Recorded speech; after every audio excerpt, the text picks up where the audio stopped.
নতুন আলুর সাথে ছোট মাছের ঝোল, তার সাথে যদি ধনিয়া পাতা দেওয়া হয়, কম্বিনেশনটা আর কি বলবো। আমি আজকে রান্না করেছিলাম, আমরা এটাকে বলি বাতাসা মাছ, অনেকে বাঁশপাতা বলে। আমি এক্স্যাক্টলি বলতে পারছি না, আমরা যেটা বলি সেটাই বলছি, বাতাসা মাছ বলি। তো এটা এনেছিলাম, আপনারা আমার আগের ভিডিওতে দেখেছেন, আমি এটা কিনেছিলাম। তো এটা চিন্তা করলাম যে নতুন আলু দিয়ে একটু ঝোল করে রান্না করি। আর এখন শীতের সময় ধনিয়া পাতার ঘ্রাণটা যে এত ভালো লাগে, তো সব কিছু মিলিয়ে ভাবলাম যে এটা আজকে আমার দুপুরের আইটেম হোক। আমি এটাতে কাঁচামরিচ ব্যবহার করি নাই, আমি শুকনো মরিচ দিয়েই সম্পূর্ণ ওটা রান্নাটা সেরে ফেলেছি। আর হচ্ছে এখানে আমি একটুখানি জিরার গুঁড়া দিয়েছি। আসলে আমরা যেভাবে রান্না করি সেটাই আপনাদের সাথে শেয়ার করছি, আমি যেভাবে রান্না করে খাই, যেহেতু দক্ষিণের মেয়ে আমি। সো একটু আমরা মশলা বেশি খাই মনে হয়, তাই না? সেটাই মনে হচ্ছে।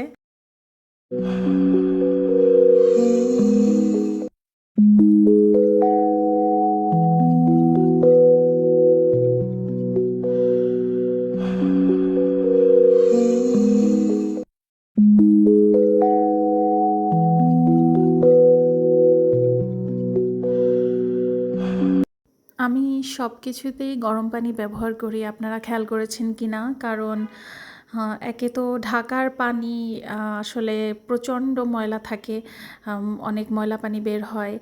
আমি এই জন্য গরম পানি করে এটাকে একটু ভালো করে ক্লিন অবস্থায়, মানে সবজি কিংবা যে কোনো বিফ বলেন, চিকেন বলেন, সব কিছুতেই আমি এইটা ভালো করে ছেঁকে দেন আমি এটাকে দিয়ে থাকি। কারণ পানিতে যে ময়লাটা দেখি নিজের চোখে, দেখার পরে আসলে পানিটা খাওয়ার মতো হয় না। মাছটা, আলুটা যখন আমার একটু হালকা সেদ্ধ হয়ে আসছে, তখন আমি মাছটা দিয়ে দিয়েছি। এই মাছটা আমার মোটামুটি হয়ে গেছে।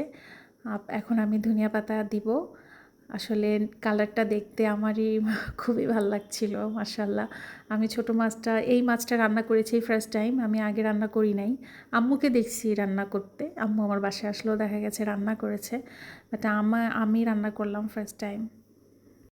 যদি ভালো লেগে থাকে তাহলে প্লিজ একটা লাইক দিবেন আর ছোটো করে একটা কমেন্ট করবেন ইনশাআল্লাহ।